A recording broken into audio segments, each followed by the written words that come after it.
and welcome to the SquaMates podcast. This is a very serious podcast about reptiles and amphibians, and I am one of your four co-hosts. My name is Dr. Mark D. Schertz. I am the curator of herpetology at the Natural History Museum of Denmark, and I'm joined today by my three fantastic co-hosts, Gabriel Lugetto. I'm Gabriel Lugetto, and I'm a paleo artist, scientific illustrator, and concept artist, and I used to work in herpetology, but not anymore. Ethan Kosak. Hi, I'm Ethan Kosak. I'm a cartoonist, illustrator, and cat wrangler, apparently. And Dr. Hiral Naik. Hi, I'm Hiral, snake ecologist and conservationist from South Africa. And today, my dear listeners, if you're listening to this on the day that it comes out, which of course the vast majority of you are not, but those of you who are on it, maybe today or maybe in a year's time, today is World Snake Day. Huzzah! Hey, look, a noodle. Those of you who have the wherewithal to come and watch us over at youtube.com /@ SquaMatesPod can see Ethan's beautiful corn snake. Ethan, you want to tell us very briefly about your beautiful corn snake? Oh no, her name's Big Red, and Big Red. She's very Wild pretty type. Wild type. Yes. Pantherophis Nice. gutata. None of that. Yes. None of that. Formerly scaleless- a leaf. Yes. None of that scaleless shit. None of the weird Yes. patterns. Oh yeah. This is the real deal, as it were. Yes. And yes. often, very frequently, people's first interaction Was with my- a snake. Yeah. Was mine. Yes. Yeah. Yep. So just actually over the weekend, I was up at Fusingø in northern Jutland and in mainland Denmark. We were doing a bio blitz, and I can tell you, in a country like Denmark, where the species diversity is not great for reptiles and amphibians, having a herpetologist along on the team is like a bit silly when like the spider guy is constantly busy, the bee person is all over the place, and I'm there like, oh, another frog of the same species that we've seen 6 of already. Oh, we've seen 400 newts. Good, excellent. So in terms of biodiversity, not great. But the first thing that I did when I got there was I caught Natrix, which was really cool. So the European grass snake. And we were early enough in the morning. There was one out sunning itself just after a very brief shower. Optimal time for catching a snake. So I grabbed it, whacked it in a pillowcase. And then I had it for the rest of the day and was able to show the kids. So a lot of kids got to have their first interactions with a wild snake, which was a really, really awesome experience and really valuable. You could see how, I had multiple people. This was my first outreach event that I did everything in Danish. And I tell you, it's not my strongest language, but it was okay. It was all right. Yeah. But I had several people telling me that they were like, yeah, I've heard this thing about people having an innate fear of snakes, and that does not seem to apply in children at all. I was like, no, of course it doesn't. Children are fascinated by snakes. That's kind of a rule. And we don't appreciate how extremely important these animals are. And that's our segue into today's topic. Yes, that's why we celebrate World Snake Day, right? I think we've done that for the last couple of years. And what's really exciting this week is that a couple of really cool scientists, Dr. Emily Taylor, Dr. Christina Zanek, and Melissa Amarello, have created something called Snake Week. And so you can check out the link below. Wherever, SquaMatesPod.com, you'll find the link there. And really, it's just a great way of celebrating different snake conservation organizations around the world. And they're encouraging everybody to share their different events. So there's some really exciting things happening this week. So find something cool. At Save the Snakes, we're having a World Snake Day Symposium. We're having a bunch of our conservation partners presenting on their work.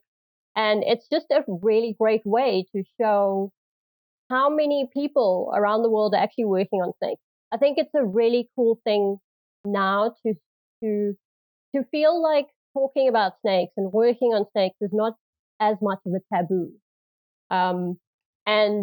And I think it's it's a great way to start focusing on, not just why we celebrate World Snake Day, but why snakes are important. They've been feared for so long.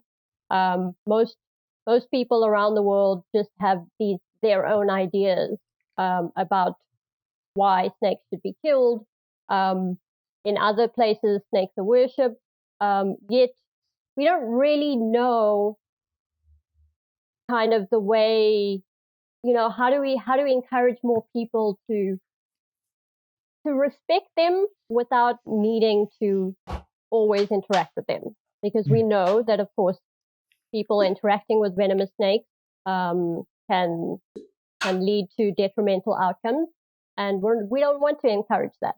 But we do obviously want to encourage people to learn more about the really cool aspects of snakes. Why do we have so many different types of snakes? I mean, I think most people are not even aware that we have over 4,000 species. We have these charismatic species that people talk about, but what about all the other animals, other species? And I think that's why it's cool to have Snake Week, where we have people talking about different snake species from around the world. I think I've actually been asked by people, like, why are there snakes? Like, why would you have these things? And I think that's kind of deeply seated in this idea that kind of snakes are just a nuisance, in the way that many people see, ticks as just a nuisance or whatever. There's this kind of association of why would you have an animal like this? And I think a lot of that is probably deeply rooted in Judeo-Christian depictions of the role of snakes, and this idea that a snake is the embodiment of the devil. But then why would you have 4,000 species of them? I mean, there's it's kind of it does create that problematic spin on it that we see, especially in the Western world. And I think I don't know enough about the symbolism of the Egyptian cultures, but I know that snakes are in many situations, in some of the Egyptian depictions that we have of them, are revered, or at least placed in a higher position, certainly, than we are familiar with from our more Judeo-Christian foundations in a lot of the Western kind of countries. So there is that deep-seated as you put it already, like fear and dislike for these animals, and I would say that exactly that. And I would say that among reptiles, that probably snakes are one of the groups, if not the group, that has the most myth associated with them. Like, there are so many myths and stories about snakes that are not true, and people invent all these stories about. I'm sure that we will talk about that at some point, but it's crazy. And things that I've always found interesting is that in different parts of the world, different species are associated with the same kind of myth. Like we have here in the United States milk snakes that are thought to suckle from a cow, and the same thing is said about other, like a boa species in Latin America. So why do people create these stories? It's snakes have a bunch of stories associated with them. Yeah, definitely. The only animal I can think of in my head, in our taxa of interest, that come close to that level are tortoises, turtles and tortoises, where there's a lot of like significance there. Obviously, Discworld and the placement of the flat Earth on the back of elephants, on the shell of the great Atuin, the galaxy turtle or whatever he's called. But no one's afraid of turtles, really. That's definitely true. So I think there are a lot of myths and stories in surrounding turtles and tortoises in various different cultures, in real cultures. Sorry, I was a bit glib there talking about Atuin, Yes. But there are a lot of foundational things associated with turtles and tortoises. But I was going to say, Pratchett in fact, basically admitted he what does he say? He liked to raid the cultures of he shamelessly. pilfered heavily from real cultural stories, and I think that's exactly it. There are a lot of turtles and tortoises are almost universally seen as relatively good animals. I know at least one instance where that's not the case, but they're never demonized to the extent that that snakes are. I think a big change has happened over the last few years thanks to the internet. I think the internet can make anything cute, or will find the people that think so. So now we have the whole SNEK, SNEK noodle thing, and Kenyan sand boas are a big because of their googly eyes, heavily and memed. So, yes. So I mean, I think that I think the internet has acted as sort of exposure therapy for people when it comes to snakes, and really sort of cutesifying them a little bit. Sometimes to my annoyance, but I'll admit. But Well, if they get a good rep from it, it's good. Yeah. Yeah. I do think that you still see that same echo chamber effect that you get in every aspect of the internet. That especially certain politically leaning groups of people are also the ones who are celebrating and posting pictures of decapitated rattlesnakes Well, and things. So I was gonna say.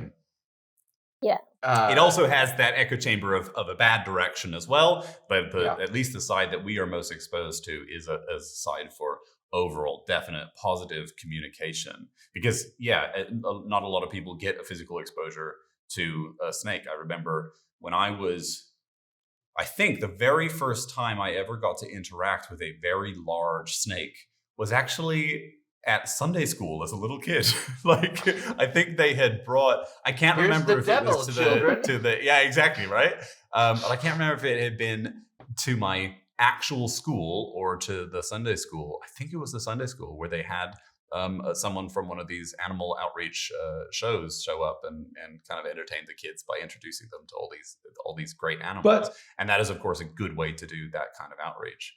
But I think that's a very European centric point of view, because I think in the other parts of the world we're exposed to snakes. I mean, I can't imagine growing up in Florida, in Latin this was America, in Ohio, and not. But that's surprising, because you would think that you would have.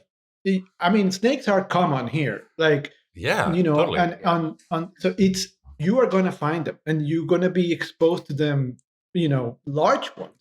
Like it was a few days ago, I was walking in a park and I found this. It was over 1.5 meters, Texas rat snake, and it's a good sized snake, and people are, and that's in a urban park. So I think that people do get exposed to snakes, and when I was growing up in Latin America, one of the first snakes that I remember, and actually the first snake I had, was a 2 meter long boa constrictor, and because boa constrictors are super common, so it's something that I found in my garden. So it's true. I think you're absolutely right, Gabriel, that like exposure to snakes in general in Western Europe especially is really low relative to the rest of the world. I mean, you don't have to talk to an Australian for more than 5 minutes to find out that it's a different situation over there. Certainly in South Africa and other parts of Africa. Not really. In Africa, it's quite difficult if you live in the city. If you're that's why there's this stark contrast between people living in the wild and people living in the city. Yeah, I mean, that urban centers are always going to have a bias away. Although that is I will say the only snake I've ever seen, the only snake I ever saw in South Africa was a little dubaria that was on the road in Cape Town. Yeah. So there's that is so surprising. I would imagine and it's changed a lot. I think in the last maybe 10 years or so, as we, snakes are losing parts of their habitats and moving into more human habitation. But most people will tell you that when we got into herpetology, it's not because we were exposed to seeing reptiles all around us. You'd see even lizards and things. Yeah, you'd see them every now and then. But snakes, like, you'd have to go quite far and be lucky. Most researchers have seen them because they're doing field work. It's very opportunistic. I was the kid in the neighborhood that other kids would come to if they needed a snake. Sure. I mean, everybody They- expects that of you, Ethan. they would knock on the door and they'd be like, they still do. They still go to him for. It's true. It's true.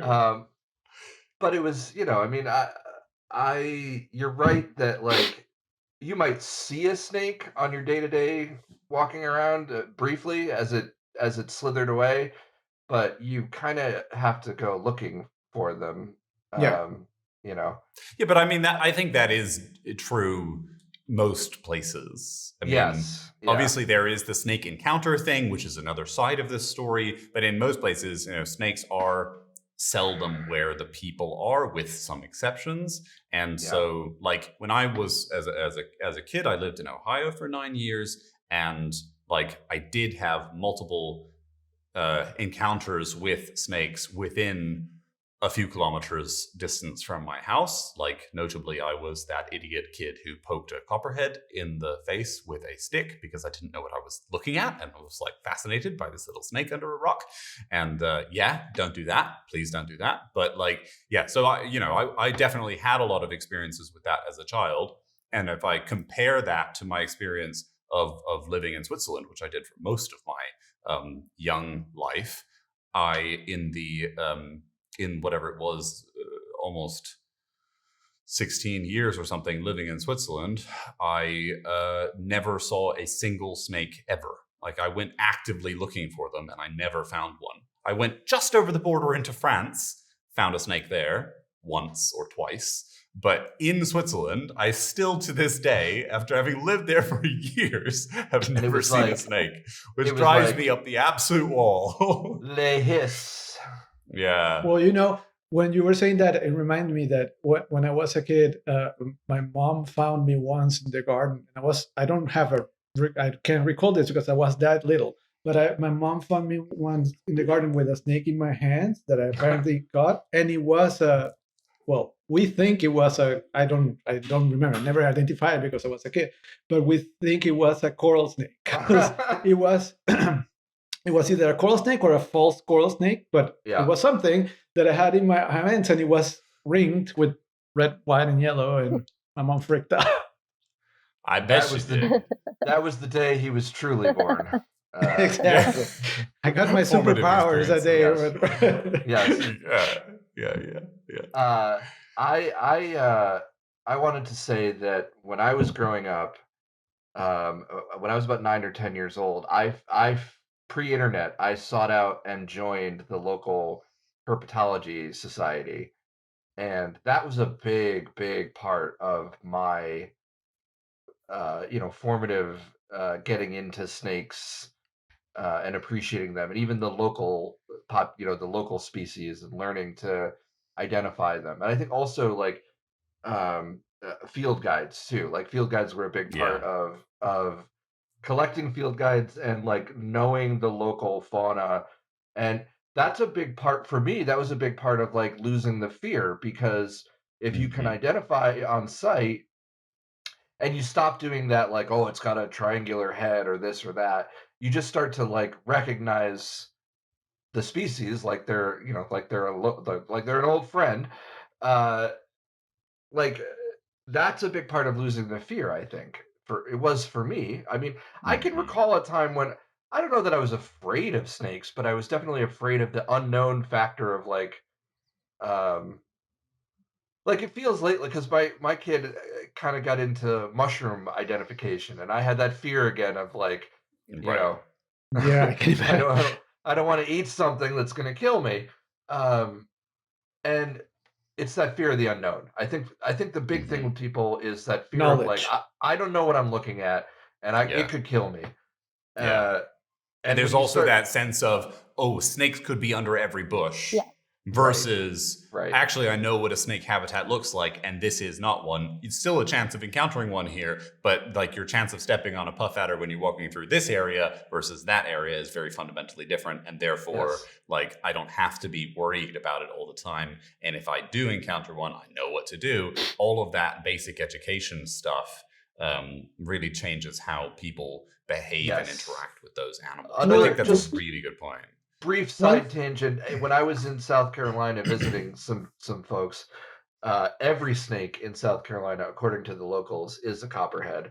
And I went looking for copperheads. They are common there, though. I know they're common, but they're my Achilles heel as far as herping goes, because I could never find one. I was always looking for them, and I would find everything else. I found green snakes but I could not find a copperhead. That's like your, how birders have like the nemesis bird? Yes. That's your nemesis snake. Yes. But I was going to say that one of the things that people get wrong the most about snakes, and I'm sure here I will talk about this, is that people think that snakes will chase you or that they will go looking for you or attack you. Yes. And that will never happen. Yes. I always tell people like, no, they will run away from you if they can. But a mamba will. Yeah, I've been just teaching on a herpetology course and having students come through, students who are interested in snakes and everything. What do they ask to see? Of course, they ask to see the mambas. So I pull out the mambas, and then they're like, oh, these are faster than a person can run. They'll catch you and whatever. It's like, yes, they can move faster than you, but are they going to move this faster than you in the same direction as you are? Yeah, they'd prefer to move away from you. Yeah.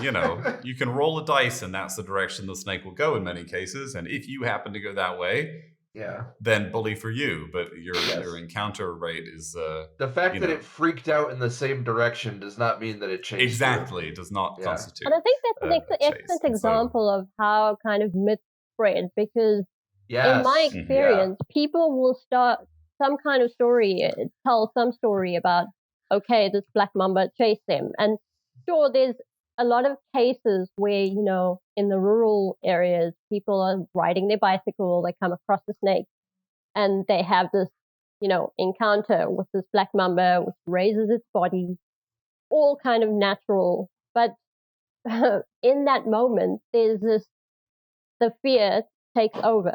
And as the snake is moving, they somehow feel, okay, well, this snake is chasing me. And suddenly they tell the story to their family, their friends, the whole community. And then that's where that myth kind of comes from. Mm-hmm. And I think it's quite fascinating, because when we talk about the fear of snakes, this goes back in history. It's the storytelling that's changed. And it's the storytelling that has allowed people to form their own ideas. And I think that's why now with social media, with different media tools, shifting that direction in, something more positive has become so useful. Like, that's why what we're talking about today is important. People will receive the information that we're saying and spread that knowledge with their friends and family and community. And that's why I think it's important that we share the right information. And because of social media and because of tools like this podcast, we can. Definitely. Yeah. I think there's so much to be said there. I almost feel like, of course, we're talking to you, the audience of a podcast about herpetology, where the opening line is that this is a very serious podcast about herpetology, which maybe is a bit of a turnoff for, we're not, you guys who are listening, you are not the target audience necessarily. If you are, congratulations, well done. We are very happy that you are here. But presumably, it's rather, I think, what we want to do is convey to you, the listener, how important it is that you do local outreach, because so much of this is like local communication. If you have relatives or family members who are killing every snake on site, you should, first of all, tell them the statistic that 90% of rattlesnake bites are from people trying to cut off the head of a rattlesnake. Leave it the hell alone. And then also, be equipped with the knowledge of why are snakes important? What are they doing? My own grandmother is a really excellent example of that, because, she at some point, she lives in South Carolina, and she sent me this picture of a big black, I think black racer, black rat snake, that was on her property. And she seemed very unhappy about it being there. And, she got, comments from people within her congregation of friends on Facebook who were like, you should have killed it. I always kill every single one of them. And I was able to do some direct communication with her, and also via like Facebook comments. This was ages ago now, and being like, it's wonderful that this animal is there. It's actually helping you. Here's what it's doing for you and your environment. It's eating the rodents. They are the biggest rodent eaters, and rodents will overrun you if you don't have snakes in that environment. And also it's controlling other pests, and those pests, that pest control is part of the balance and everything.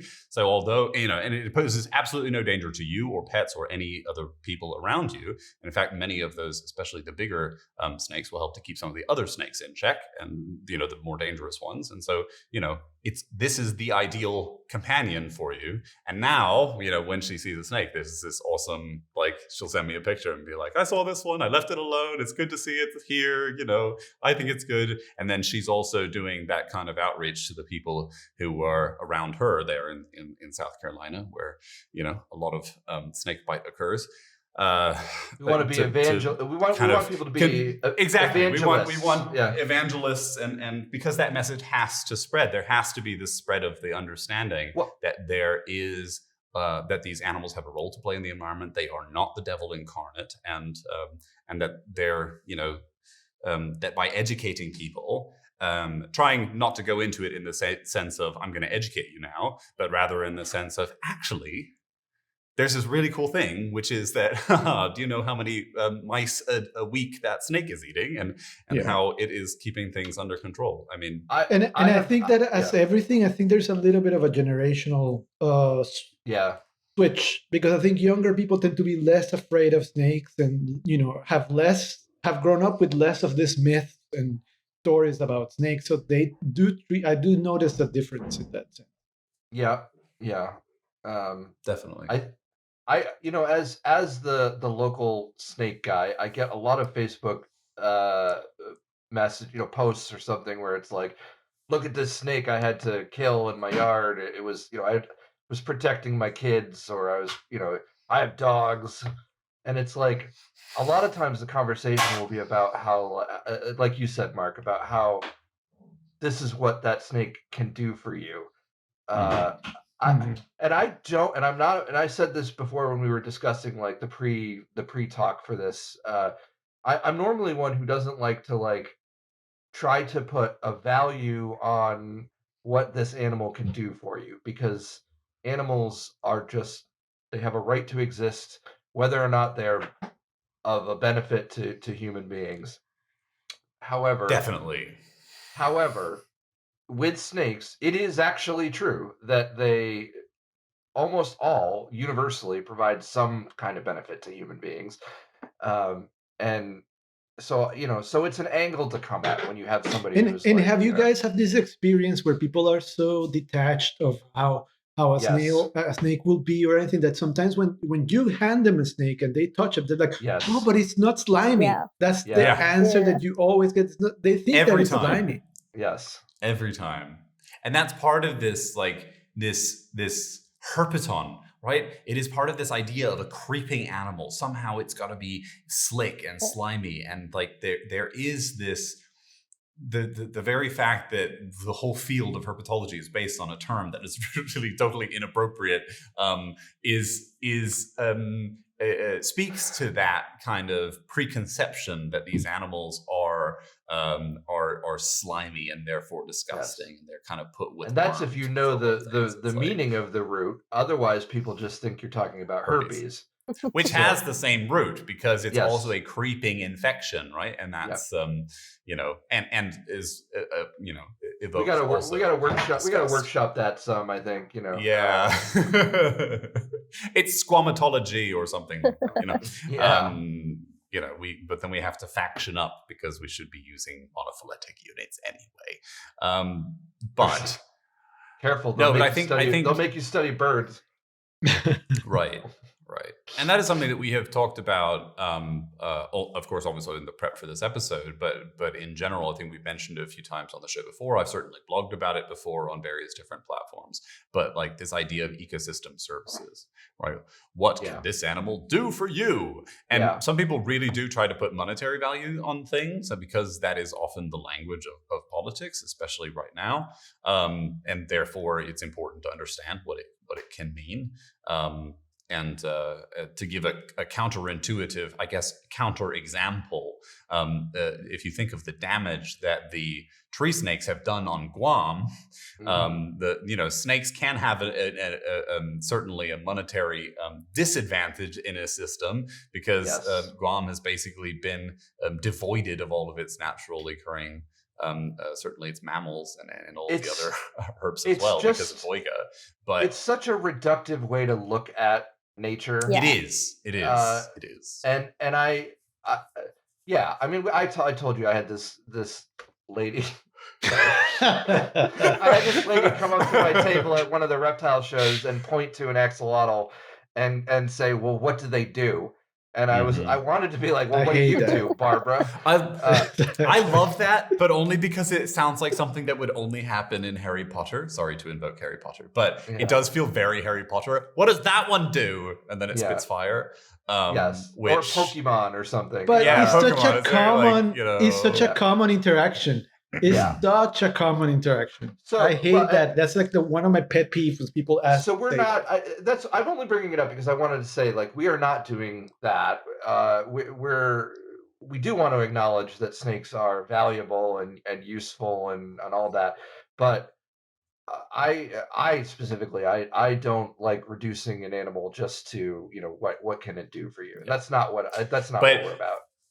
I just want to make the point, like this is something that is done. Like this is a whole study area basically, and it in some respects it can be done because you can say, what would be the cost to you if you remove these animals from the environment, and not like what is the cost in terms of it's a bummer, but what is the cost? How much would it cost to hire a rat exterminator or a mouse exterminator to come to your farm every week to deal with the unbelievable number of rodents that are living in that area as a consequence of you no longer having the snakes there that are supposed to be there? Or gopher tortoises, another great example. What happens in your environment, and how much money would it cost to fix that problem if you lose the gopher tortoises and the burrows that they create?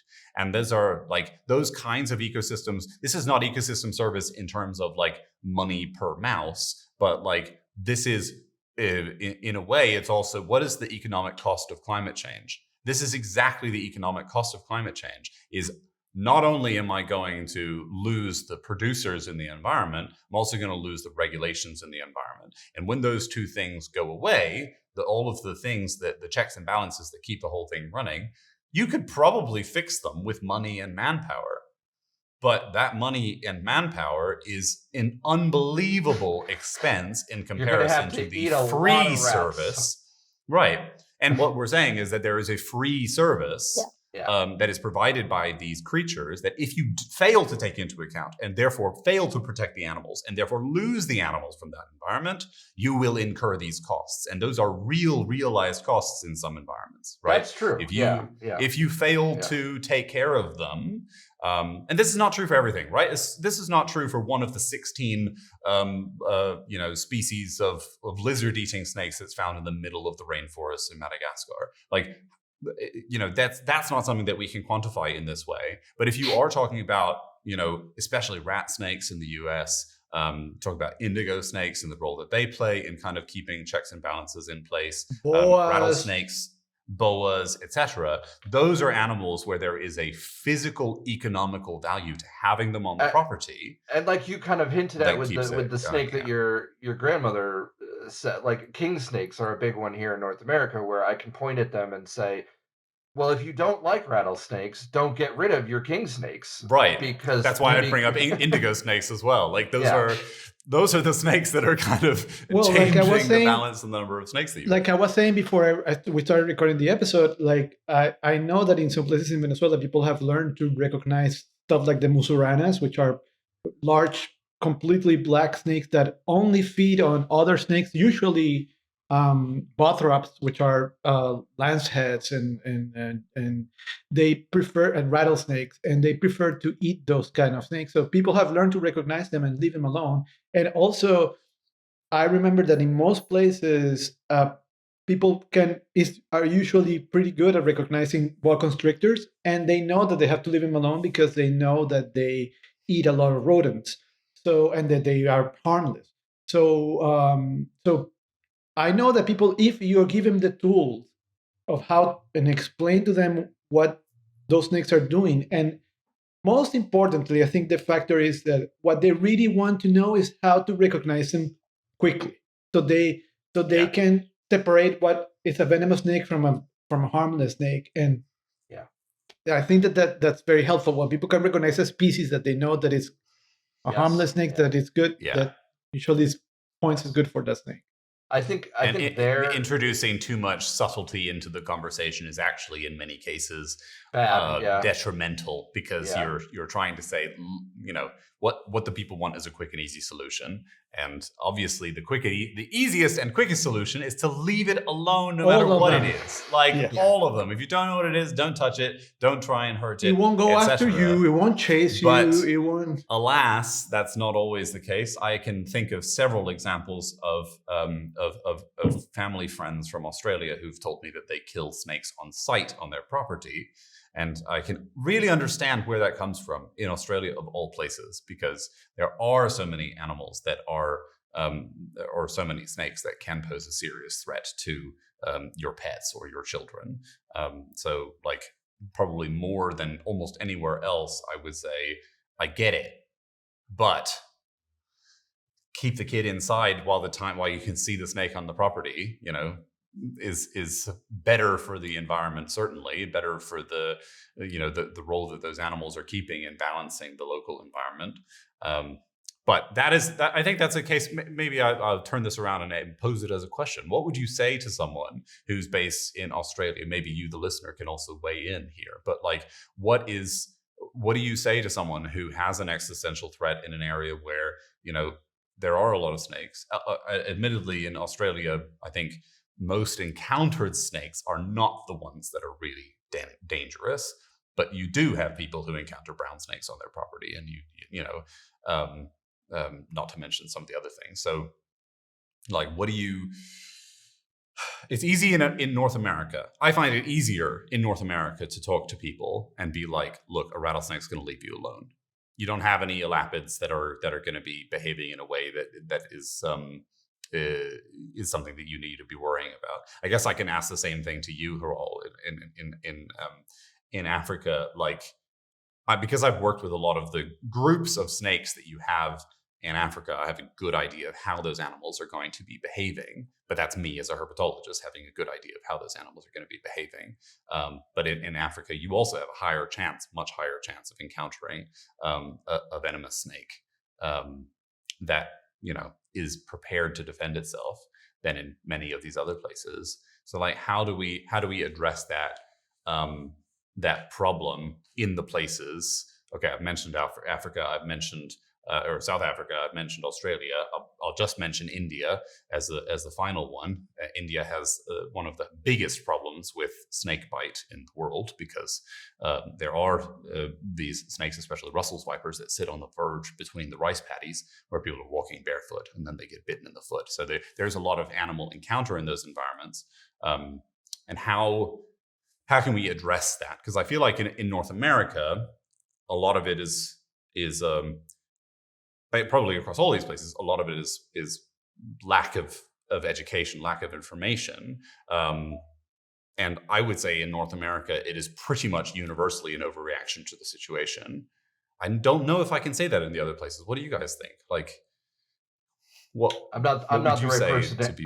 Being a North American person. Sure. I don't think I'm the right person to answer that, but I don't know. I don't know what the answer. Opine. Yeah. I think that the fear of snakes is always, for many people, is always going to outweigh a rational response. Mm-hmm. And the best that we can do is to try to counter that with factual information, right? Right. Is to say, well, look, the danger to your children or your pets is probably pretty low. Not zero, not non-existent, but probably pretty low.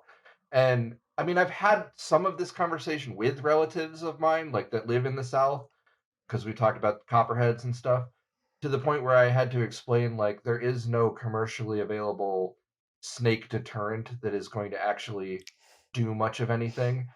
And they, you know, uh, it can be an uphill battle, right? I get that, but I think I, my guess is that trying to do your best to educate is all you can do Yeah. in that. I Yeah. think that part of the thing is that it depends of where in the world you are and what Yes. are you doing.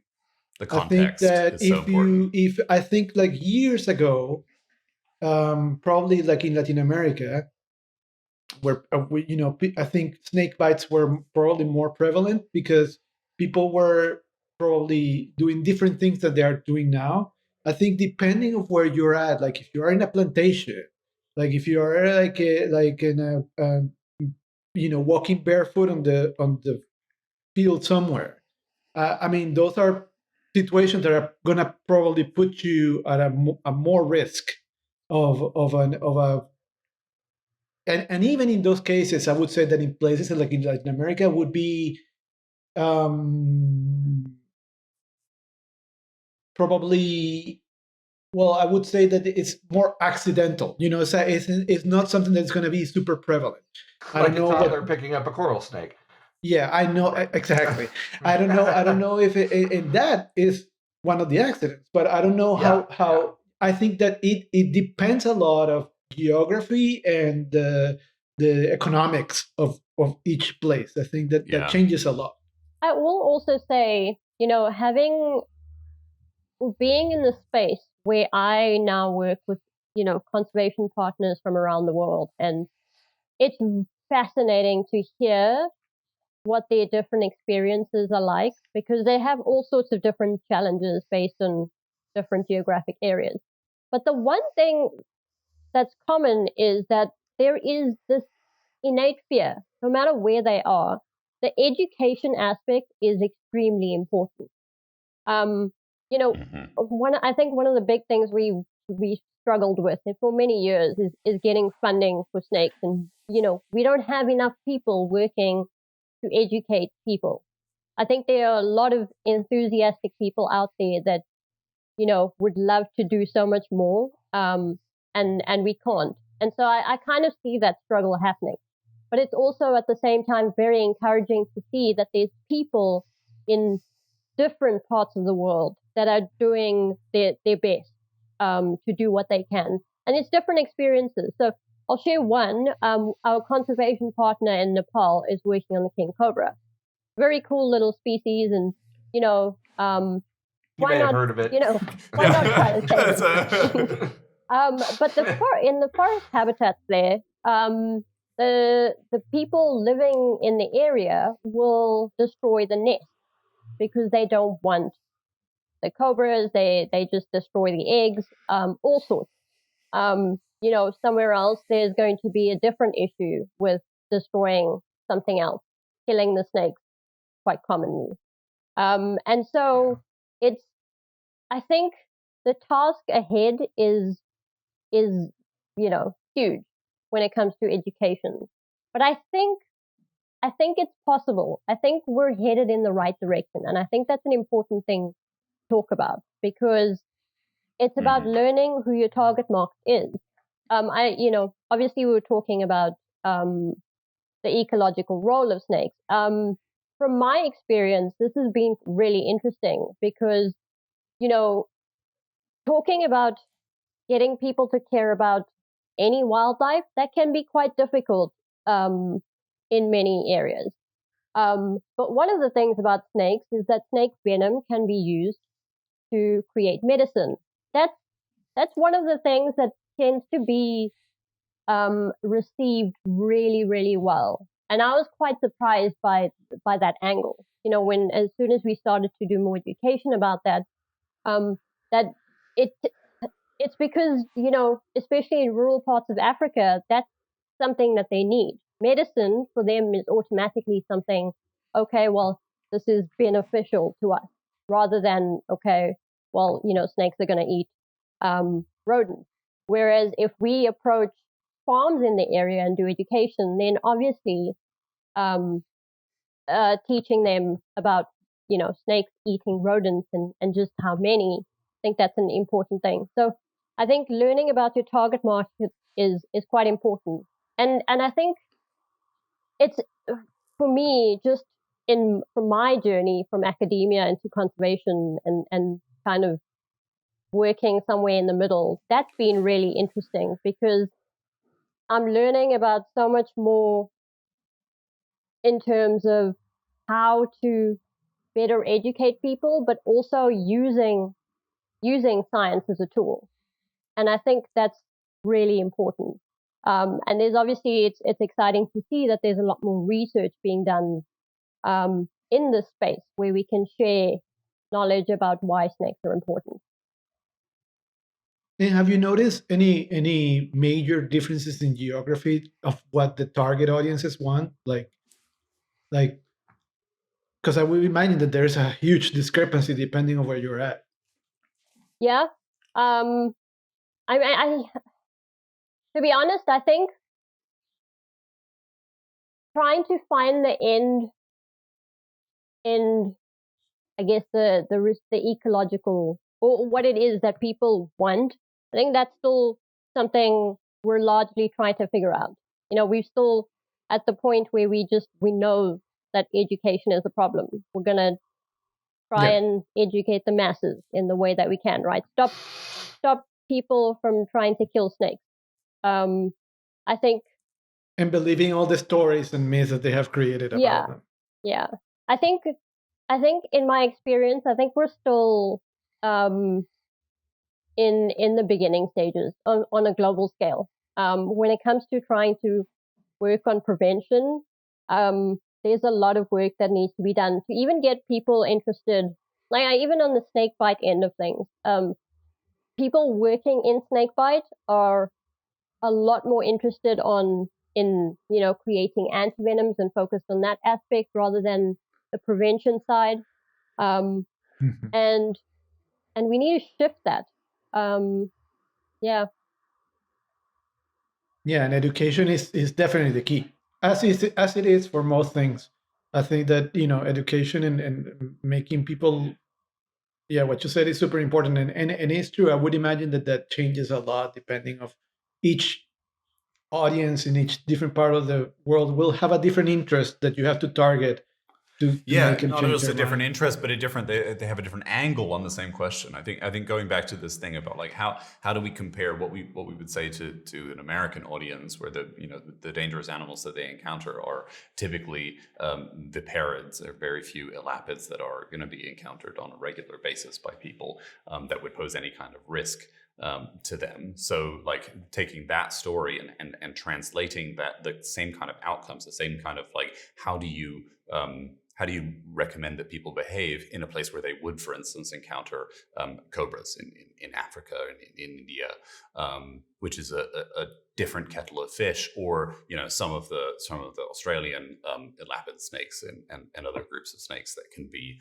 just different, fundamentally quite different. But I think going back to that, like education is really key. So much of it is the understanding that by doing anything to try to harm the snake, you are putting yourself at greater risk than stepping back and giving it space. And yes, it's important to remove your children from that situation or ensure that your children are not in that situation in the first place. Same is true for your pets. But by trying to actively do something about that, like I know people who have told me that they shoot animals on their property in Australia. It's like you're more likely to hurt somebody with the gun than the snake is likely to hurt somebody in an encounter. Bring your children inside while you're aware that there is a snake on the property, or call a service to help you have it removed if you have one of those accessible to you. But do not try to take things on your own thing. And what I have also, can I just, sorry, I was just going to say, sure. with having the discussion about about the snake repellent and stuff like that, one of the things that actually worked in that discussion was to say, well, look, you have a big wood pile back here, and you've created habitat for the snakes and their prey. and to kind of get people to think more in terms of the ecology that they live in, even though they prefer not to think that they're a part of that. I think that's Right. part of the discussion. It has to be part of the discussion is to get people to understand you are part of the environment and Mhm. you are creating the problem that you're trying to solve. And so, if you remove that habitat, that's going to be more effective than paying for uh No, yeah. I think you're right, but there is it is certainly an uphill battle Yeah. in that conversation in anything, because a lot of people do not want to accept that they are part of their environment, right? They want to Yeah. kind of double down on, this is my environment. Big man, I I take feel care of space. I feel like that's a big part of the core of this discussion is, I want to control the environment rather than Right, be a part of it. right. Yeah. And I think once you get people to accept that they're a part of the environment, then it becomes much easier to have that discussion of like, well, these are your neighbors. These are the Yeah, species that live around you. right, right. And they were here long before you were. Yeah. But And part of that is demystifying, demystifying. I think demystifying, and part of that is making people observe, because I cannot tell you how many times people are oblivious to what's around them.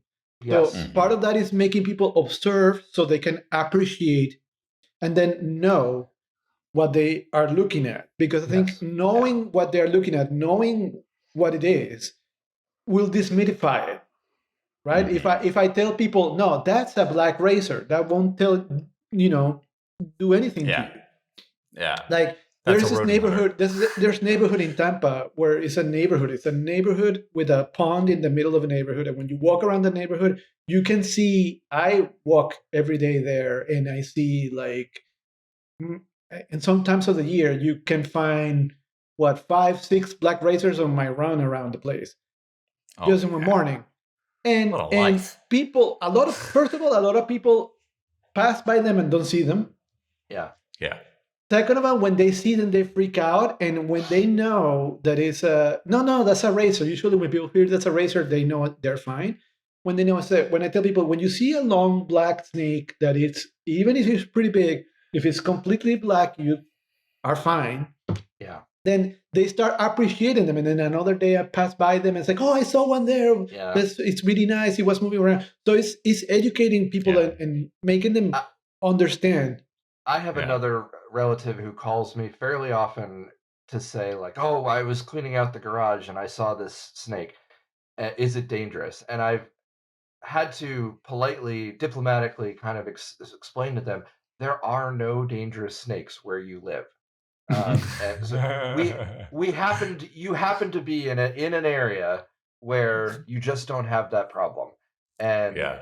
uh, it's really nice when you can do that Yeah. because it makes it But I very think easy to there is also this kind of baseline assumption that like snakes are dangerous unless proven right, otherwise, right? right, Which is yeah. obviously not the case. Well, he's sending me pictures of baby milk snakes, and Ah, I'm like, that is, that's the opposite a lot of of people would dangerous. kill for that that property. I mean, what a dream. Yeah. And I There think was also one. in other parts of the world, like I can tell you in Latin America, there are so many myths Yeah. and these crazy stories about snakes. Like I remember Yeah. clearly people telling me, no, there's a green snake that we found, that we have there, that is completely harmless. And people have created this story where they're supposedly by the tip of the tail, and then they will run like in a loop Yes. chasing you. And it's like, That's funny no, you that's say that. There's a hoop snakes here in North yeah, America with same because story. it's the same stories. I Yeah. tell you, they are the same stories about Yeah. different species. Yeah. But And it people has have all only these. ever been documented in one actual species that actually cartwheels away, and that was published like 3 years ago, right? Or 4 years ago. One of the coolest videos I've ever seen. Does it actually take its tail in its mouth? Yeah. Yeah, well, no, it doesn't put its head and tail in its mouth, but it makes a hard loop of the whole body Yeah. and then cartwheels Yeah. away. There will be a link to the paper in the show notes. It is But that Alright. is wonderful. only in that species. That doesn't happen in any species Yeah, in the yeah, yeah. It Americas. does not happen Myth as a rule. confirmed. Yeah. I can tell you, there are so many. I remember another person telling me that there is this viper that will, because they have seen these 3 vipers that can hang from their tail, and then they say no, it will go and swing like Tarzan from each branch and follow you. It's like, no, that is never gonna happen. What I tell people sometimes, if you're in a place where there are 3 vipers and you're walking in the forest, the only thing you have to be careful is just look where you're going. Don't grab a branch that you don't know. But also that goes also because a lot of those palm trees have big spikes, and you're gonna get your hand. Just as a regular, be smart as anywhere. Just be smart of where you're going. I would say that for me, as someone who has worked in Madagascar for most of my life and career, working now a couple of times. I worked in Tanzania, I worked in Borneo. Well, I got to do a little bit of herping in Borneo, and working in these environments where there are actually dangerous snakes was a total novelty for me. And really changed my behavior around basically the whole forest, because suddenly I was having to, like, working in Tanzania, thinking a lot about where I was putting my feet, because I know that there are Gabion vipers in that forest. I know that there are puff adders in the fields. And I know that because people show me pictures on a daily basis of, this is what I saw last night on my cycle home. It's like, okay, well, that changes things. I know that there are spitting cobras in there. Like, I, as a herpetologist, know what to do if I encounter these animals, but it also totally changes the way that I'm walking through that forest, in a way that, for me, having had the cushiest possible environment of Europe, where it takes basically a lifetime to find one of these animals, if you're me, and Madagascar, where I can grab with impunity any snake that I see and not be in the least bit worried about a bite, has, it was to the point where I was a little bit concerned about going to places where I actually had to worry about things, because there is that kind of instinct for me of sea snake, grab snake, which is not a good thing. Going out to the southwest, being primarily a northeasterner, it was a different, nowhere near the level of being in Tanzania or something, but like definitely like having comparable. To think there are some nasty having snakes. to think about where you put your feet and stuff. As a general rule, it's never good to not be aware of what you're doing. That's true. That is true. At least in North America, the venomous snakes have a tendency to announce themselves. They do usually warn. No. Wait. Don't do that in the southeast, right, and you're right. And don't do that in Florida ever. And especially South Florida, because you don't know what there can be anything could be there. So don't do that. There are people that have been bitten by green mambas in Miami, so don't. Yeah. No. Really? Yes. There was a guy that was a guy that was changing a dish on the roof of his house, and he got bitten by a green mamba.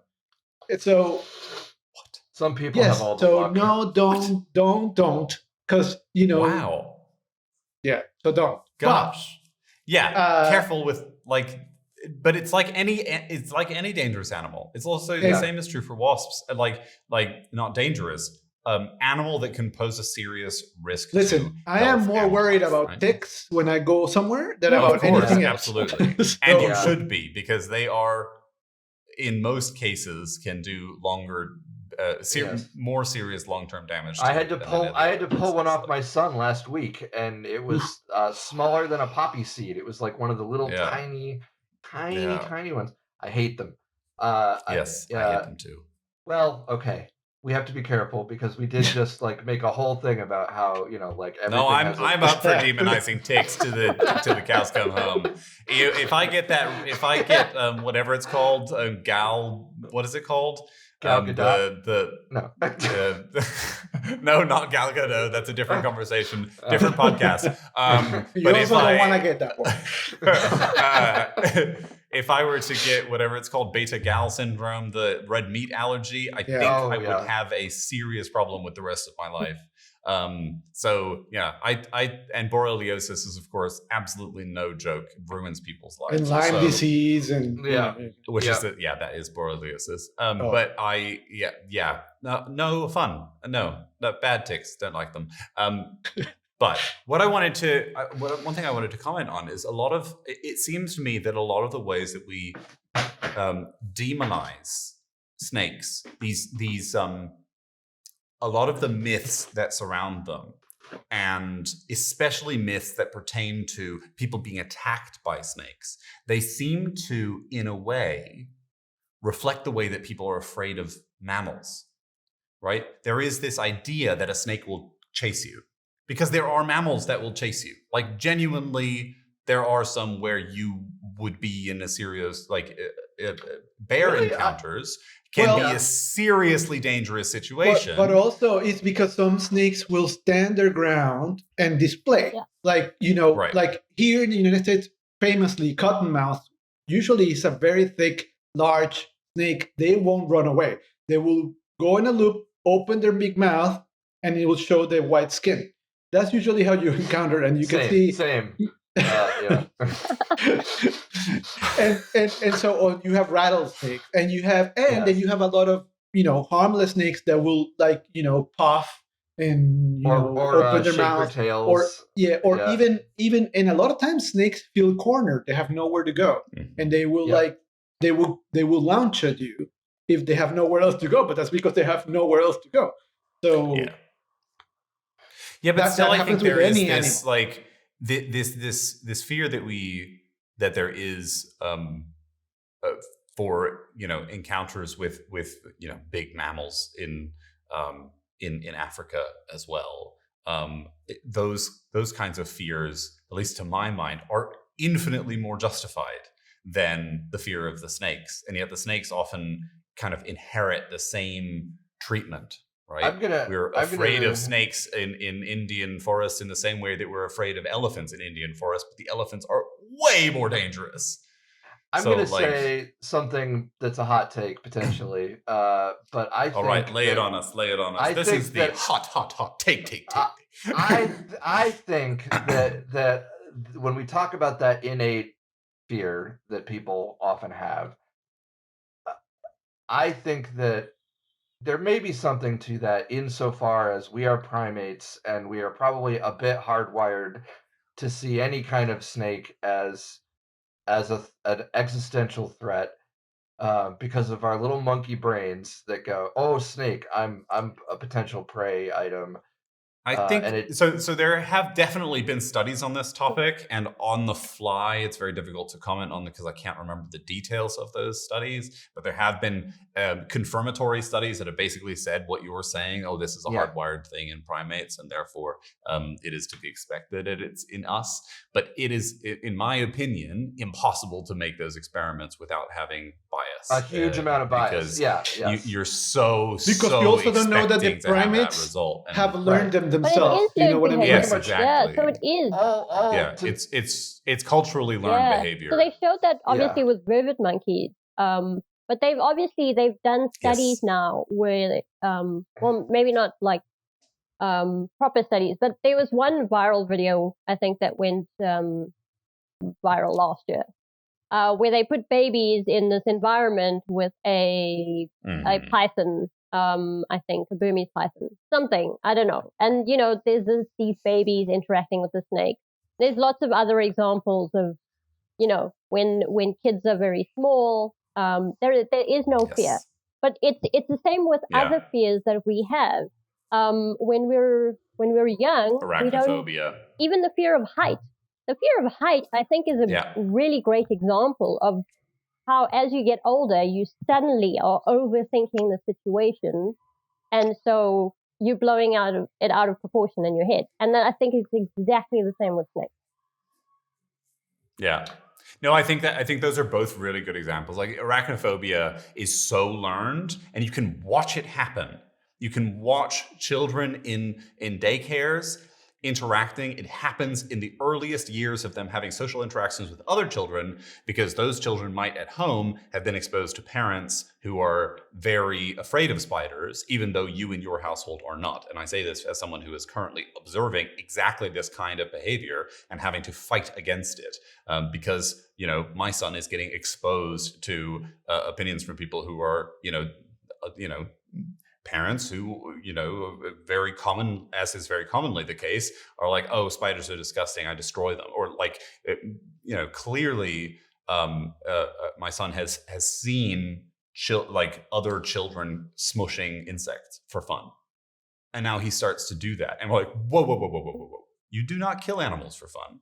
But that's something that's a kind of behavior that is not something that's coming from him. It's something that he's seen other kids doing. And I'm sure that the same types of patterns we're seeing in these fears, and you can watch it happen. You can also watch it be undone, and it's easy to undo in smaller children, and it gets harder and harder the older they are. And when parents are kind of promoting the children to interact with them, that's why I think it's so important for kids to get these early experiences with zoos on wheels or whatever, the ones that come to the school and educate about the animals and give the children an opportunity to interact with outreach animals, because it has that counter effect. And this is the thing when it comes to a zoo, for instance. You see some people, they go to the zoo and the whole family will not go into the reptile house, because one of the parents or both of the parents are afraid of the snakes, right? And that just reinforces it. And so you need to, getting in under that, undoing all of that. That is a major social undertaking. But it also means that all of this stuff is stemming from a cultural transferal among individuals, and is not, there doesn't seem to be an innate thing. But I think also, to what Haral was saying, I think even in the monkeys, they've shown that this is a cultural thing. Because primates are social. Primates are social, but you can and definitely see learners. it. I have observed capuchin monkeys in the wild, tamarins in the wild have strong reactions to anything that kind of look like snakes, and even in reptiles, like certain species of anoles and polychrus lizards. When you show anything that is long, they have a different reaction. So there are some things, but in the case of the reptiles, I don't know if it's learned or if it's innate. But in the case of tamarins and other monkeys that I've observed, it's probably social, because they have learned, because they're social animals. But they can also learn the other way. You can accustom them to encounters with a noodly object, and they will undoubtedly also accommodate to stopping reacting, because it's a waste of energy. And also, I was going to say that as an adult, when you get over some of those fears, you have to keep working on it, because if you don't work on it for a while, they can creep back. I don't love spiders, and for me, it's difficult to do that. If I don't work on it, I can fall back into that pattern of being creeped out by spiders. I'm the same way in that I'm fine with spiders. We have kept spiders. But I will admit that I have a reaction to unexpected spiders. Fast-moving spiders. Well, there's a spider on me. Sure.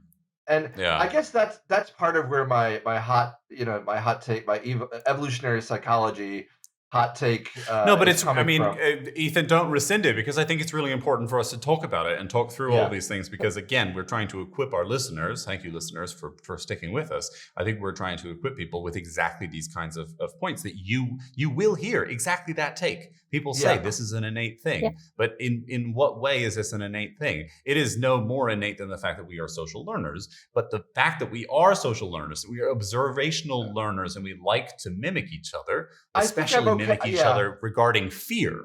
Fear is like the biggest thing. You see another animal afraid, even you see another species afraid. I think that's you it. will recognize that fear. That's my thing. Is I stand by my statement that we are just little monkeys. Totally.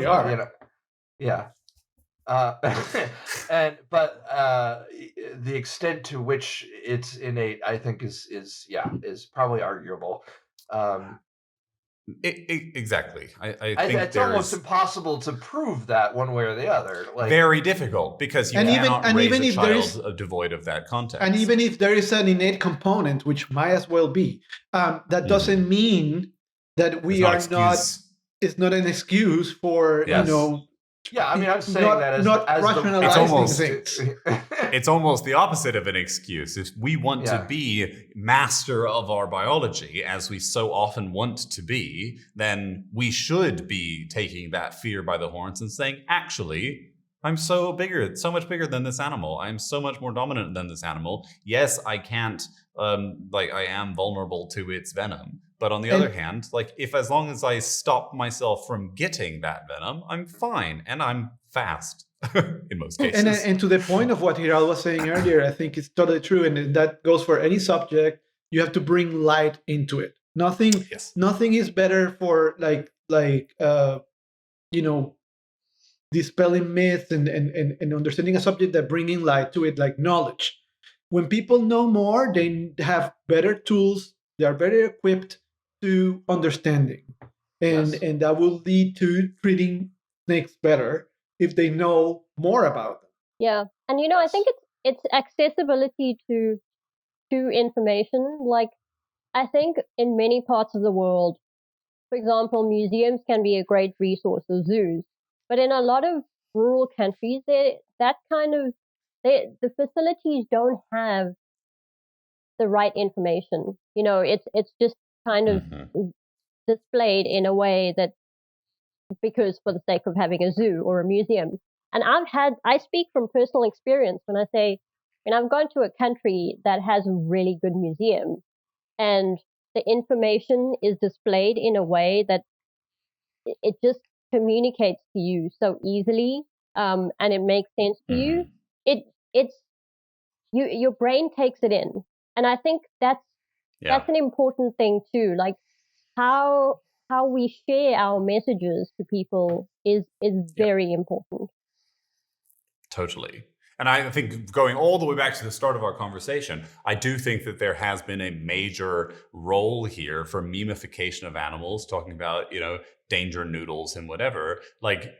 Somehow by making that more accessible, we do convey that. But it has to be coming with the right kind of messaging, especially from those people who kind of are supposed to be the outreach people in this field. So, making sure that we're not telling the stories in a scary way. I can tell you that, we are working on these new exhibits for the new Natural History Museum that we're building here that will open in spring 2027. I'm allowed to announce that now.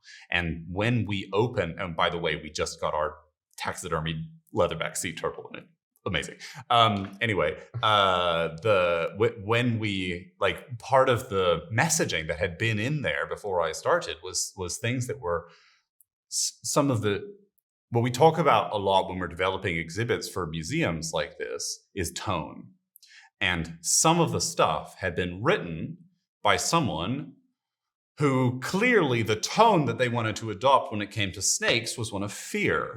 And the whole point is to not have that. So there was some, let's say, some gentle alterations of the tone of the messaging of some of the label writing that had to go in to massage it into, we don't want to tell the story that these snakes will kill 19 people with a single bite, because why on earth would we want to tell it that way? You can tell the story that this animal has the most potent venom in the world, but then you should also tell it, this is a sea snake now, you should also tell the people that not only does it have the most potent venom, but it's one of the least likely to ever bite a person, because they're totally placid fish-eating animals that you, first and your of all, chances of encountering one are very low. Exactly, unless you're that one Australian guy on TikTok who uploads videos of them on the regular from his surfboard. I want to make sure that we talk about something else that I think is super important, and it was for me when I was growing up. I think there are two things that I think we haven't talked about that are super important.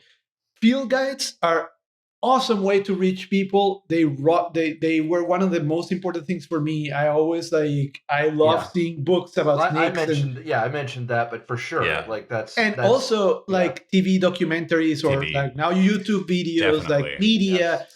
I think in some ways it can reach, in some ways for sure, it can reach more people than museums, because only a segment of the population will go to museums or zoos. But I think also it has to be portrayed with the right messaging, like what Mark was saying. I totally agree. Because even nowadays, we still see some very bad message. Yeah, dodgy stuff. And on that note, we're going to take a short break. And after the break, we're going to get into it, you guys. We're going to talk about Steve Irwin, Jeff Corwin, and some of the other TV shows. Prepare for some hot takes.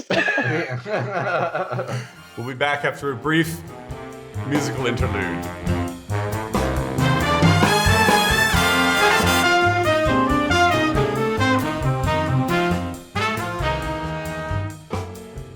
All right, we're back into it. So, let's talk about them. The what are they? Elephants in the room? The king cobras in the room? I don't know. We have dodged this topic.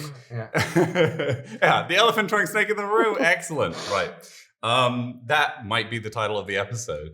So I think we've been dodging this kind of this topic, or talking around it, or saying we'll do it at some point since basically we started making this podcast. I think that because most herpetologists who are around today, most people interested in reptiles and amphibians, even if it's not their careers, have something to say about exposure to, opinions on the big names, and nowadays also the small names, in the field of televised outreach related to reptiles and amphibians. None more so, of course, than Steve Irwin. But I think there are a couple other names that we maybe like to shout out and talk about. One is Jeff Corwin. Jeff Corwin's, what was his show called? I can't remember now. The Jeff Corwin Experience. The Jeff Corwin Experience, yes, exactly. And then Mark O'Shea's Big Adventure and other things that were done by Professor Mark O'Shea. And then Mark O'Shea is an actual herpetologist. Mark O'Shea, he's in a slightly different class here because he's an actual real herpetologist, and that has a big effect on his show that I think we'll maybe get into. And then there are some modern people. I would also throw Sir David Attenborough and the documentaries he's been involved in into this ring, even though they are fundamentally and in critical ways different from everything else that we're talking about in this context. But all right, let's get into it. Steve. So there's no denying he made an impact, right? He made an enormous impact. I would not be a herpetologist today, probably, were it not for the influence of Steve Irwin, right? That is because as a kid, we all have some notes. Right, exactly. We all have some notes. Definitely. And Steve was very problematic as in some of the behaviors that he showed on screen and whatever. But the thing that I think that he achieved in a way that none had achieved anything close to it before his time was to convey passion over television for these animals. All reptiles and amphibians, but especially snakes and crocodiles, which are, I will so grant you that lambasted. He was a showman. Absolutely. And such a showman. His talent for showmanship, I can't deny that. Totally. And he was very good at handling snakes in the sense of many hours of doing so. Yes. He very seldom got bitten, even though he handled thousands of snakes, and he knew he knew what he was doing. It was not just some idiot who was. He died with all of his fingers. So I mean, and considering the animals that he worked with, I think what a lot of people would say of Steve, or what I've heard of Steve before, it was never going to be a crocodile or a snake that was going to kill him. It was not a likelihood because he really knew what he was doing about those animals. And what wound up killing him in the end was a stingray barb to the heart. And Nobody would have seen that coming. And I remember how much it affected me to lose that role model as a kid. Like, I remember the day that I heard it on the news in the morning that Steve Irwin had been killed by a stingray. And so I think for all of the stuff that we're about to talk about, I would still say that the overall thing is part of the things that Steve achieved were very positive. Normalizing and bringing into every household this presence of a passion about animals that most people kind of associated with fear or whatever. I think that changed a generation of kids, basically. That prior to that, what would you have been exposed to would have been glimpses in some shows, and what we see a lot of today, especially on things like the Discovery Channel or whatever in the US, is shows that are focused on this demonization and fear aspects around a lot of these animals. And that is not what Steve was trying to convey in his messaging. He was always talking about the role of the animals, how beautiful they were, how important they were, or whatever. So what he was not doing was creating unnecessary fear in general for the animals that he was talking about. But, asterisk, for these factors. Maybe, Gabriel, you want to give your opinion. Well, yeah, so I'm going to say that I don't like Steve Irwin at all. I do think that what Mark said was true. I mean, I do think he did bring a good message in the sense that understanding that these animals were beautiful. What I really objected and I never liked was the melodrama around it, and the fact that it felt that it taught a generation that we're dealing now with that it's okay to lunge over animals and catch them wherever you are at, and to bother them and to just not leave them alone. And I understand that sometimes to appreciate reptiles, you do have to catch them. Sometimes to identify them, you do have to catch them. And it's okay to catch them and everything, but the melodrama that he created around it's really something that wasn't appealing to me. It borders on and maybe crosses the border into animal harassment. Abuse, yeah. In several contexts. And the subtlety was never conveyed. I am doing this because I'm a professional and I want to show you these animals, versus this is something that everyone can do. That was never really introduced. And consequently, you see a lot of people emulating that style. And I think the most famous scenes, these jump out scenes where it's clear that a modern video creator, like a TikToker or whatever, is trying to emulate a Steve Irwin based style, is when they jump fully closed into water to catch a turtle or equivalent animal. Because which they love to do. They love to do that because it looks impressive, but it's an idiotic thing to do. I think we should circle back around to the YouTube TikTok discussion. We'll come back to them. Yeah. Definitely, because that's its own. But Steve Irwin did do that several times, where he will just jump completely crazy to catch sometimes just a snake that was randomly swimming away, and it will jump it dramatically. I hated that. I've always hated that. I never found that appealing. For me, if we're going to talk about, I was more of a David Attenborough person myself, and I do think that he was much more my speed, where you got to see things in a different light. I also think that there were other people that were contemporaneous with Steve Irwin that were doing a better job, like Jeff Corwin, that we're going to talk about later. Agreed. I want to point out though that our generation tends to see Attenborough as the elder statesman, and there was a time when he was maybe younger and more spry and very handsome man, a very attractive man. But he even then was not. You're right. He was not leaping into. Quite the opposite. He never did. The opposite. He will lay close to one thing and explain it. Yeah. That was more my mind. Yes. No, totally. And for me, no outreach in the natural world has ever or will ever come anywhere near Sir David Attenborough's outreach approach, which you could say is the difference between the, let's say, standard and stereotypical British approach. Yeah. Even though I will just put an asterisk there and say, if you go watch the early ZooQuest documentary footage, which are fantastic. Sort of David Attenborough's first, before he was a Sir, his first forays into making nature documentaries, and some of the first nature documentaries that had ever been televised.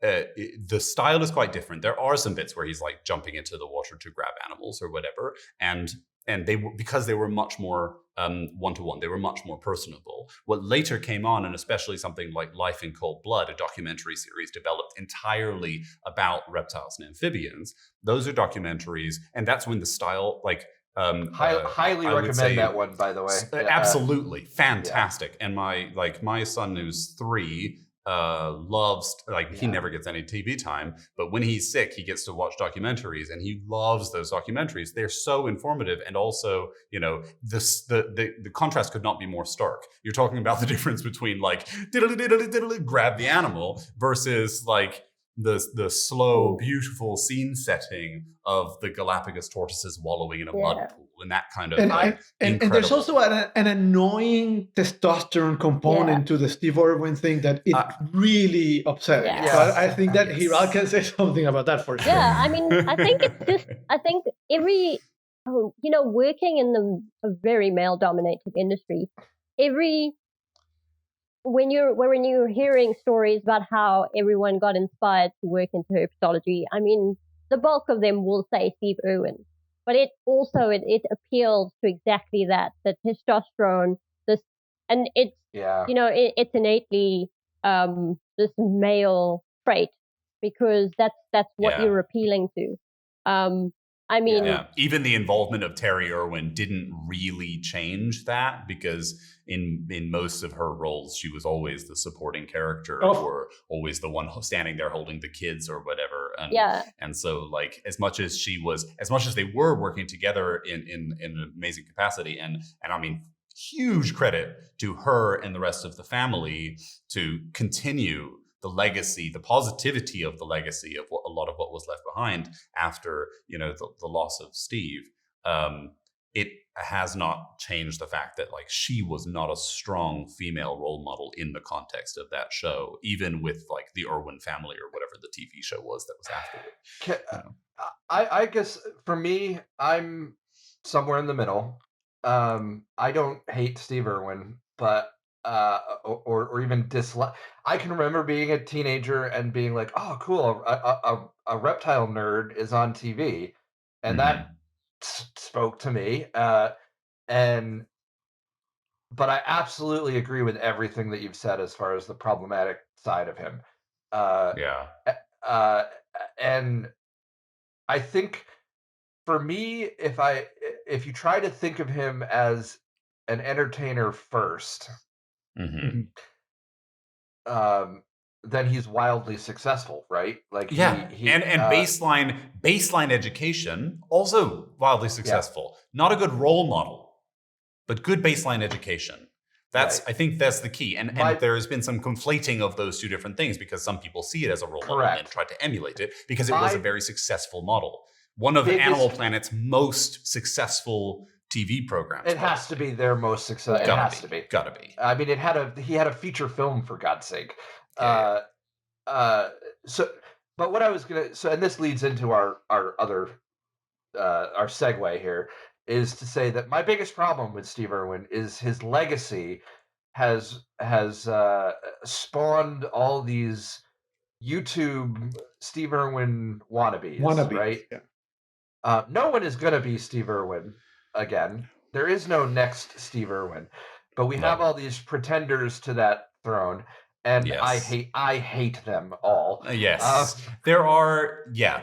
Basically, none of them are doing it in, first of all, in good faith, and secondly, in a way that is in any way like. Credit to the. I guess the basic thing they're trying to do is a lot of still basic education, but they're trying to do it too much in his style and not realizing the problematic aspects of his style and trying to undo those. To credit Steve Irwin didn't know what he was talking about. A lot of these people don't even have an idea what they're talking about. Absolutely. There is that difference in like deep-seated, founded a zoo, worked with these things his whole childhood. He's raised it's a multi-generational family-owned zoo, right? Like absolutely, he's raised with snakes since the time he can walk.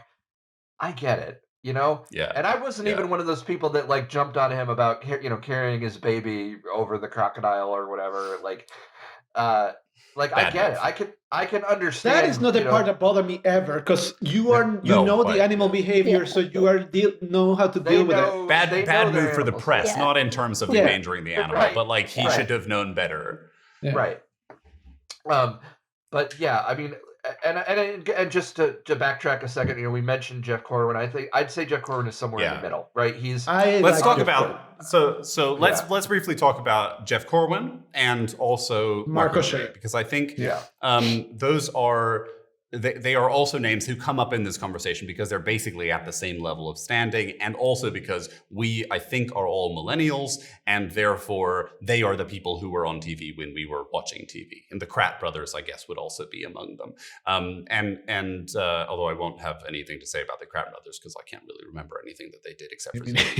But I would say that as a kid, I enjoyed Jeff Corwin's outreach about the same amount as I enjoyed Steve's outreach, but the style was very fundamentally different. Yeah. Jeff Corwin is still around and is still doing really good outreach and is working together. And I guess he's come back. In fact, I think in the last few years, he's kind of taken up the mantle again and returned to kind of creating these kinds of documentary things. And he was much more of a cautious person when it came to the snake things. He was still handling venomous snakes for the camera and things, but he was urging more caution. There was a different air to it. He's less of a showman, and I would say more respectful in the way. A lot less of that machismo testosterone. Yes. I mean, he's actually a funny guy, though. He's funny. He will make jokes and stuff. I like that about him. He was much more appealing to me because I think I saw him treating animals with a little bit more respect, and I also didn't get that melodrama. There's something about that macho approach that bothered me. He's more self-deprecating, right? Like I felt like he was definitely more willing to kind of clown on himself a little bit, and maybe a little bit. But I found that his stuff was aimed at a slightly older audience. Yeah. Some of the jokes that he was making on his show fell totally flat on my child ears because I hadn't seen Battlestar Galactica, which was what he was referencing, or something like that, right? So he made a lot of references. He loved doing the Kirk Spock fight music. He would sing it like when they, like whenever two animals were, squaring off or something. Which I can appreciate now as a huge Trekkie that I have become later in life. But at the time, that was lost on me because I was, I think, not in the target audience in a way that is different from Steve. Like I thought Steve Irwin's appeal was really to the young audience who wanted that grasping thing. But maybe even the influence goes beyond if we go really deep, like the kind of that style, that very attention grabbing, very in your face thing that Steve Irwin was doing, which I know was genuine to his personality because we've seen other like interviews with him and whatever. That was like, that is him.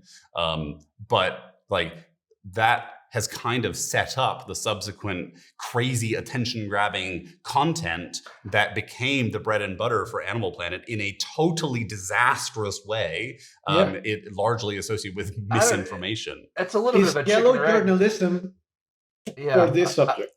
I was going to say it's a little bit of a chicken or egg thing because our culture has also gotten more... Totally. But he was ahead of his time in a sense. You know, like realizing that attention... is a currency. Today, he would fit in perfectly on TikTok. Oh, he would be all over the TikToks, for sure. And I do think that you couldn't have a starker contrast between him and Sir David Attenborough, but that's also just a different style and very culturally different, right? The British style versus the more American, Australian, but really on an American network style that Steve Irwin brought to the table. The last one that we had on our obvious list was Mark O'Shea. Mark O'Shea. And Mark O'Shea had this series of shows, and I've had the pleasure of working with Mark O'Shea and having multiple conversations with him. He's often coming to conferences and things. And it was absolutely surreal for me the first time that I met him, because he came to work in my office. I was a student and he was there to examine some snakes, and I was just like, oh yeah, I was told by my supervisor Frank Glav at the time, he was like, oh yeah, this guy is coming from the UK to look at some snakes, his name is Mark O'Shea. I was like, what? So so I got to have lunch with him and whatever, and that was a awesome thing. And I, since because he is a herpetologist, because he's a real herpetologist, and he told it's amazing that he actually got the money to make the films in the first place, because his deal with them was, if we find the animal, we find the animal. If we don't find the animal, we don't find the animal, and they still made the TV shows. So that is fundamentally different from many of these other shows where they're planting the animals to measure. Yeah, because we should also explain that. Yeah, I would love a nature show, a herpetology show specifically, where they go out and find nothing. It's just called Skunked. It's like an hour of lifting up rocks and nothing happens. Nope. What do you get? Gains and nothing else. Well, all gains, no snakes. That's the way. Yeah. That's the way. Here's a centipede. Yeah. I think all of these, they fit together in this basket. Ants. But there's always hope. That's the thing you have to instill. There's always hope that at the end of the day, you're going to find something. Like the ratio of turning over a rock and to finding something versus finding nothing, like 1 billion to 1. But you still turn over the next rock because there's something under there. I was going to say, was it herpetologist named Mark representation for you? Yeah, no, I mean, that would also have been a significant thing. No, but I think that his show was also, it was very real. He was the only one of all of these people who really talked about, also we're packing antivenom.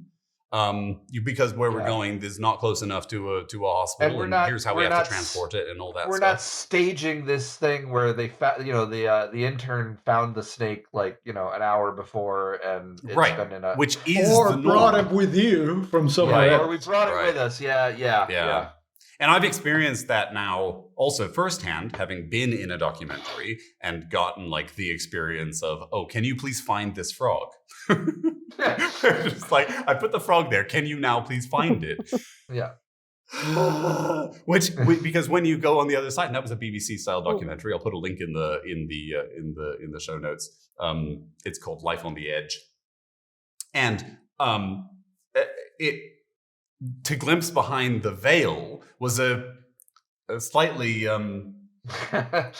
world-crushing, idea-crushing experience for me, because suddenly I realized all of those things where it's amazing the camera pans around the frog, they must have done such a complicated... No, it's not a complicated setup. They put the frog on a little stage on top of a turning disc, and then they turn the disc and keep the camera still.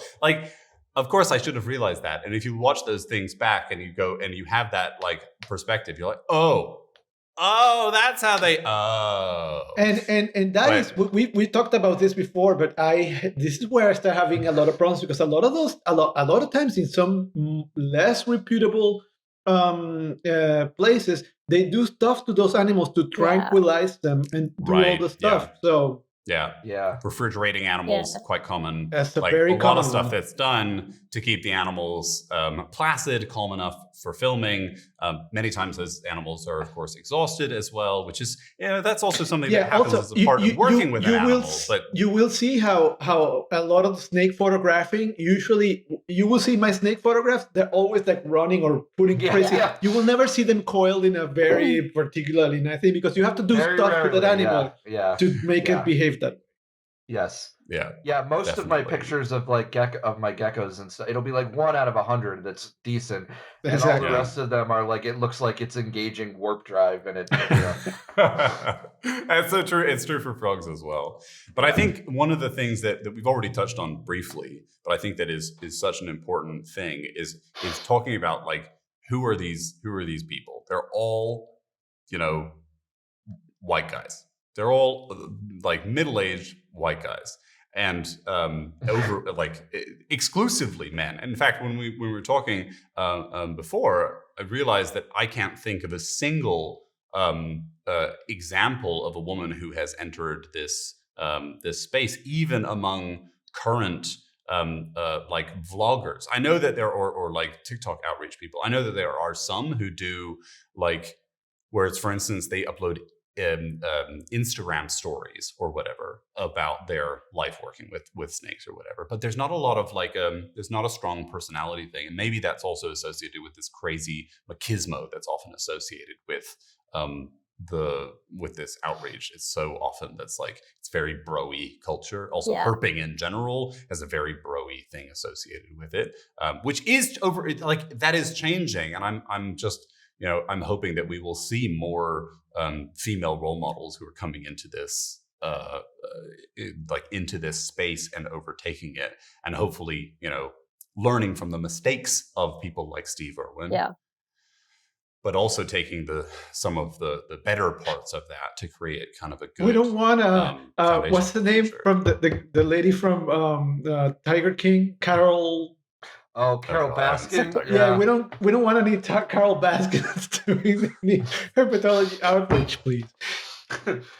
Hey, all you cats and kittens. Yeah, but I think that also speaks maybe to this overwhelming sex bias in herpetology as a field, and I think it's exactly that. I mean, when I was growing up, some of the bigger female role models in wildlife in general were, like Jane Goodall, anybody working with primates, right? Goodall.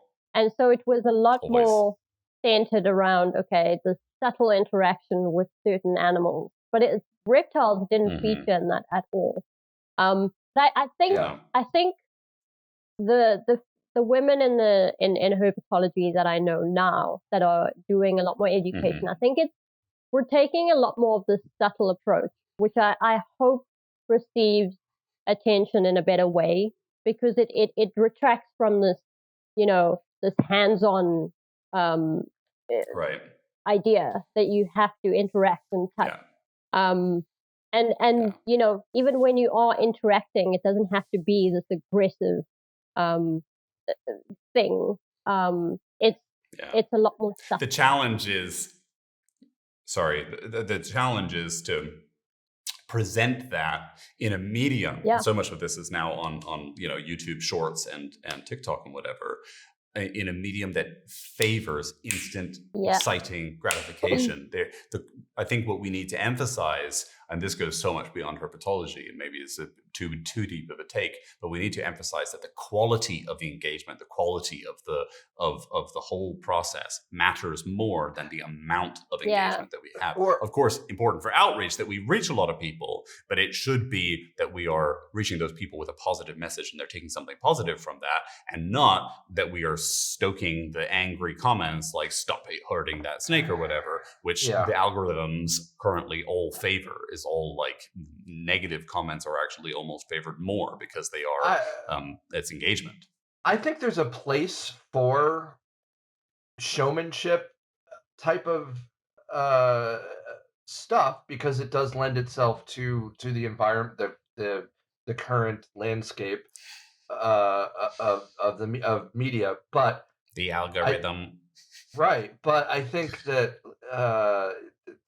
what we have always lacked is this balance of quality of information, and that's my big problem with the YouTuber creators now, who have made careers of sticking their it's hand. disingenuous. The problem is that we're targeting the same audience. We need, if we want to broaden, we need to bring more females into science in general. So you need to target you need a different approach to target a different audience. I think that's what Hiral was saying. She's hoping that that their software approach will attract a different audience, which we desperately need, because anything that is related to animals or science in general, sadly, has a overwhelming male ratio. I see it in my own, Instagram stuff. When I see my ratios of male are disproportionate, so we need to fix that. Yeah, it's that, and also the retention. I mean, often what we have now, there are some courses, biology courses at some universities, 80% or more women, but PhD admissions and faculty is less than 20% in some cases. And I mean, it's just because the retention is so bad. We don't have time to go into that in any greater detail. It's a conversation for another day. But I think that there is, so much of it is role models, right? What do we have? We have white men. What do we need? Diversity. Like, of course you need diversity. You need to be able to speak to all of those different audiences so that you're reaching those people where they are. I love seeing outreach that's done in the local language or in a language that I don't speak, but that is reaching people in a certain demographic, because it means that those people are kind of are being approached by someone who is from their culture, or from, at least they can kind of associate with better than the white guy who's behind the screen. I mean, I don't like to do this kind of outreach anyway, so I'm not the example that I'm drawing on, but like talking about, there are plenty of people out there who have not seen themselves represented. And now that is changing. There are people who are coming onto the scene and are making a bigger impression. I think Erin McGee is one of the people who people will be familiar with from her work, first on Twitter, may it rest in peace, but now also on Blue Sky and other platforms. Like, and there are other examples that out there where people are starting to see themselves better represented, and it does change the way that they interact with this space. Maybe they approach it, and maybe hopefully that will also encourage more people to come out of the woodwork and start to do this kind of engagement to a level that is that has the nuance to not just be, we liked what Steve did, and without the training, the expertise, the knowledge, or the understanding of what we're doing, and like the cost benefit analysis that's behind that, we're just going to parrot it as best we can. And that is obviously what we really don't want. Often while peddling if not outright misinformation, like actual pseudoscience and garbage. Like we have, it's without naming too many names, I think there's a lot of YouTuber garbage. There is a lot of YouTuber garbage. Take it all with a grain of salt, and be very, more than a grain of salt. Be aware that a lot of people who are doing a lot of this outreach on YouTube, and especially people like Coyote Peterson come to mind as people who are actively disinforming the audience. I said it on purpose because I think we have to talk about that there are people who've taken, the Steve Irwin style model and have taken it completely beyond anything that is rational, to the point of like actively spreading false information in order to get clicks and likes, which is like just insane. Like trying to fake a Bigfoot carcass. Or being, intentionally stung by a bajillion different insects is just stupid. It's just stupid. Why would you do that? It's not necessary. And that's all rooted in a kind of a machismo, and then people watching for the horror aspect of it, which is exactly the opposite of what we want. But when we say people, again, we are saying it's a definite audience. It's not people. I mean, it's not it's not. I don't see a bunch of women watching that content. True, I see. But you know who does watch? My son. Kids, right? When he was younger, I would say my kid, when he was younger, he stumbled onto Coyote Peterson, and we watched a bunch of his videos together, and then we had to have a discussion about, like, why is this wrong? What about this is this is me explaining it to, at the time he was probably like 6 or 7 years old, but like, why is this not ethical? What is wrong with this? And I don't mind having those kinds of discussions with my kid, but I don't think everybody is. I don't think a lot of parents are. Most parents have no idea what their children are watching. They see that as education, as better than average for YouTube, because it comes off as educational. and it's not. Yeah. And then I would also say that a lot of the stuff that you see on TikTok and other short form videos, those things, they are not for the target audience as we imagine it, right? They are not for yes, they are especially reaching that audience of especially, I guess, young boys or young men who are then, hyped up about this and going out and doing stupid things themselves and putting themselves or other people. It's usually young white straight men. Yeah, of course it is. Yeah, of course it is. I'm not arguing again. You're right. I'm just totally. saying.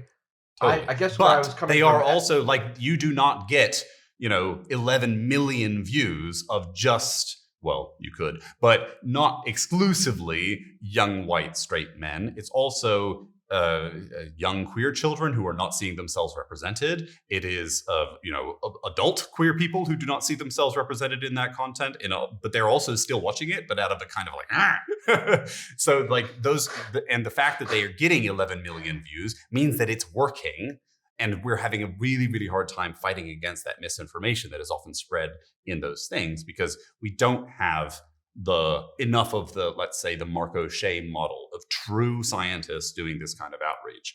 And when it does happen, often it is also not without problem. I haven't watched all of Mark O'Shea's stuff, so I can't say that he's not also in some places problematic, and certainly a product of his time in many ways. I think we're also talking about the algorithm again. I mean, we're exactly. So much of this is how the social internet is now constructed and works. Alas. But I do think that we have a responsibility as a community, especially a community of people who are deeply interested, vested in these things, and who are the first line toward communication. To circle back to the point of this whole podcast, this whole episode. What are we talking about again? But that's it, right? Yeah. The role that these animals play and the way that we perceive them socially and culturally is associated very strongly with how we communicate about them, right? And what we are doing in these spaces, we're communicating about those animals in a way that doesn't necessarily put them in the best light, and we should be working toward displaying them. I would say some exposure may be better than no exposure, but the quality of the exposure is what matters, and we should hopefully be working toward having better representation of the people who are actually part of our community, who are doing some of that outreach, and also better representation of the facts of the biology of some of these animals, how important they are, how beautiful they are, how we should be loving them. We should be having that Steve Irwin passion about the animals and the love for them without actively endangering them, and without and spreading information about how to be safe around. Right. This is a road to hell being paved with good intentions kind of scenario a lot of times. I think. It is. And that's, I think, a good way to put it. Yeah. So much of this stuff is it's context dependent, and a lot of what we are talking about now is very wealthy Western country perspective here, right? Because we are the people who have the smartphones. And I must say also that as content creators ourselves, we have to make an effort to target different audiences. Yeah. I know I do, and I think it's important for all of us to do that. Like, we have to make an effort. I think what here Al was saying is awesome. Like, as a different approach will attract different people. So that, I think, is very important. We need to attract different people. And maybe we can put a call to action, right? Like, anyone listening out there, how can we reach, people that we aren't reaching now? How can we? And how do you reach people in your community? Yeah. And what do you want to do? Here's a call to action for World Snake Day. Like, what are you going to do for your community to try to improve attitudes towards snakes, understanding of snakes, etc.? But it's one of the things that even if you make an effort to talk to somebody and just explain at them a little bit things, I was like, that one single act is better than not doing it. So just sharing this episode of the podcast with your friends and family could save a life. Be a snake evangelist. We are the content and you are the consumers, and we hope that you've enjoyed the content.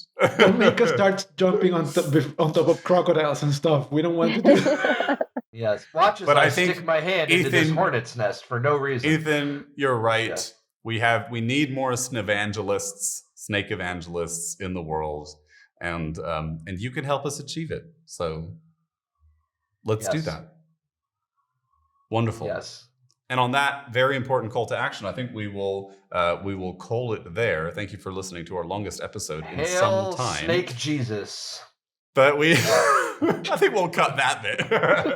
No, leave it in. Leave it in. Sneezes Christ. There's the episode title.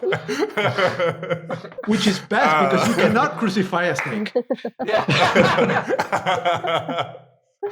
Oh, If yes. it's a python, you need thumbtacks Yeah. for those little anal Exactly. spurs. I think one thing that you can do for your community is to tell everybody around you that not all snakes are legless. I think it blows their mind and it makes them appreciate them that little bit more. The spurs Yes. at the back of pythons, and there are other groups of snakes that still have a hip inside the body. Snakes are not a group of legless lizards because they're not all fully legless. Yes. Get people to love snakes with this one weird trick. Wonderful. Thank you so much for listening. This has been the SquaMates podcast.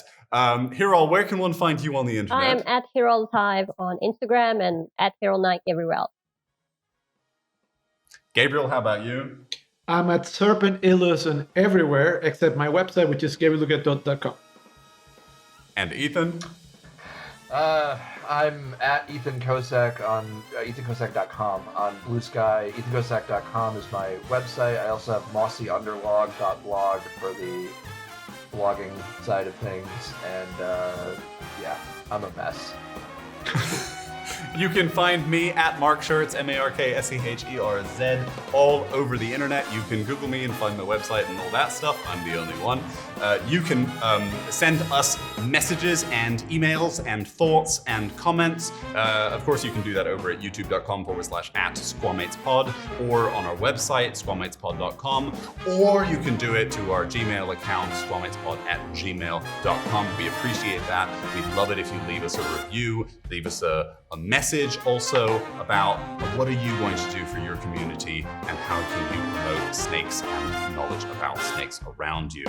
And finally, as we say on the show, Hakuna Hakuna Squamata.